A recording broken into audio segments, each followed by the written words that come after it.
It's the case that became a mystery of a lifetime. Who murdered Poplar High School valedictorian Kim Neese? And why would a young man confess to a crime he later says he didn't commit? After more than 20 years in prison, Barry Beach is about to get his first true chance at freedom.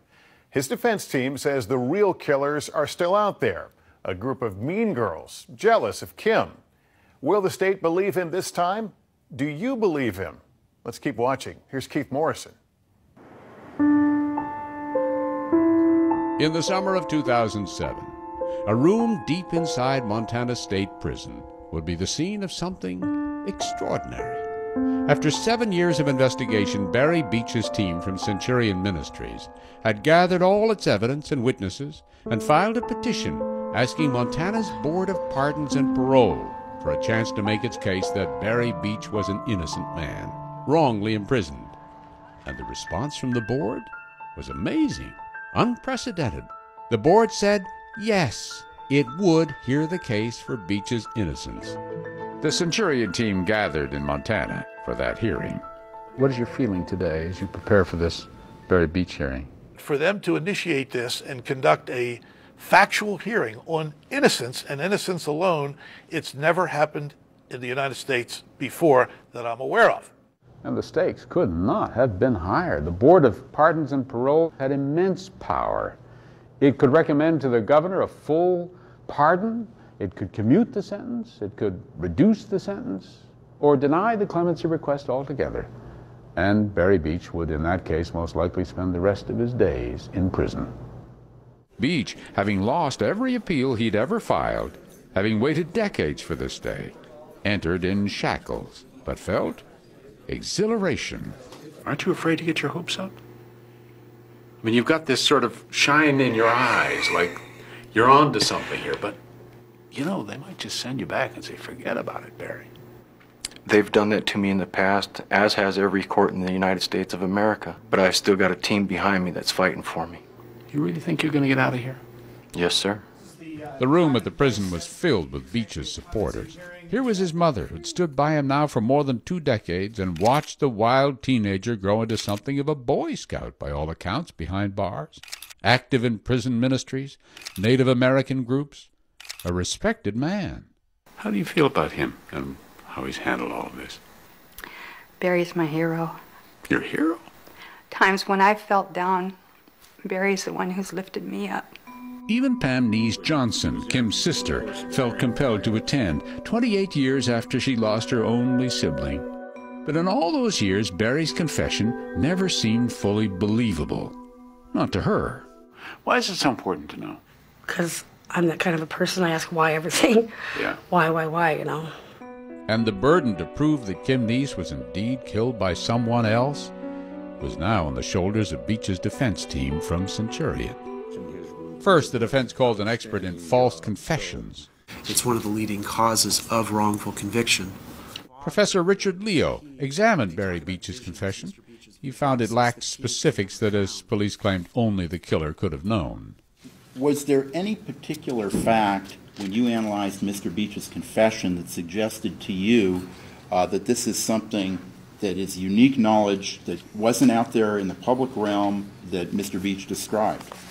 Not that I can think of, no. In fact, Beach's defense team alleged that Montana Sheriff Malum was feeding information to Detective Jay Vine, Louisiana, who repeated the information to Beach, who, in confession mode, parroted the information back.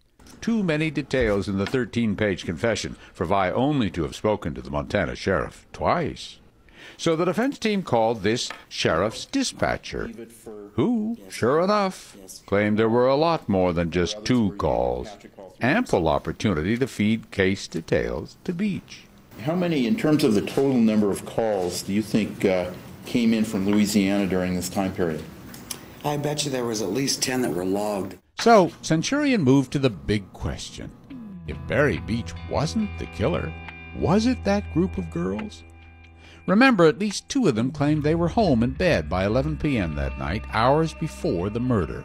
To knock down those alibis, the defense called the owner of the Bum Steer Bar, who said she knows where Sissy Atkinson and those other girls were that night, and they were not at home in bed.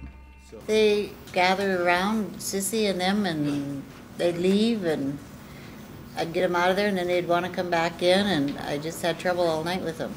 Okay, all the way up till closing time? And closing was at 2? 2. Next, Centurion called witnesses tying Sissy and a larger group to the crime. That rancher who said he saw Kim Neese's truck cab filled with people about 2:30 a.m. Could you tell how many occupants were in the pickup? At least 5. The man who said he got a phone call from Sissy 2 hours before Kim Neese's body was discovered. I don't know if that young man did or did not do it, but I know one thing. I got the phone call. There were more. The co-worker who claimed Sissy confessed to him. She looked right at me and she said we got away with the perfect crime. Then Sissy Atkinson's brother J.D. took the stand and told the same story he told Dateline. And she mentioned that she thought somebody was chasing Kim around with a wrench or something. After trying to tie Sissy Atkinson to the crime through her own words, the defense next moved to do the same with another woman, long suspected of involvement, Maud Grayhawk. Grayhawk's sister-in-law testified that Maud had made a startling admission. She said, all I did was kick her in the head a few times, and I lured her down there.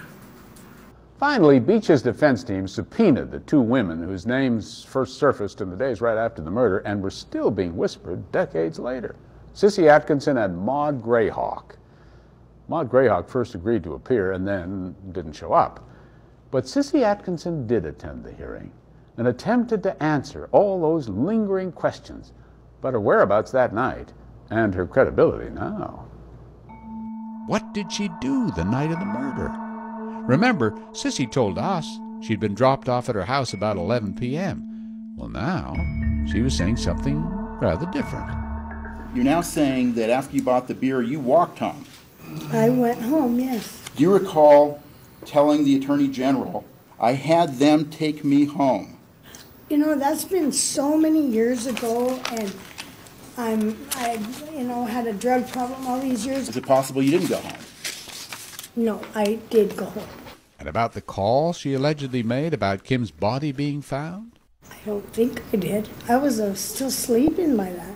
And what about all those admissions she's accused of making about her involvement in the murder, including the one to her own brother? I never, ever discussed Kim Neese, Maud, any of them, ever. And so Beach's defense team from Centurion Ministries rested its case, confident it had raised serious doubts about the trial that convicted Barry Beach all those years ago. There was that potentially tainted confession, the total lack of physical evidence implicating Beach, and Centurion's alternate theory that Kim Neese was killed by a group of out-of-control girls, jealous of a college-bound valedictorian about to leave Poplar behind. But now, it was the turn of the state of Montana, and the one-time prosecutor turned 2-term governor, Mark Roscoe, was about to offer testimony of his own. When we come back, the man behind the prosecution stands behind his case. It's not a theory or a premise. It's overwhelmingly, powerfully true. And Barry Beach makes his case. I did not kill Kim Neese. When Whispers in a Small Town continues.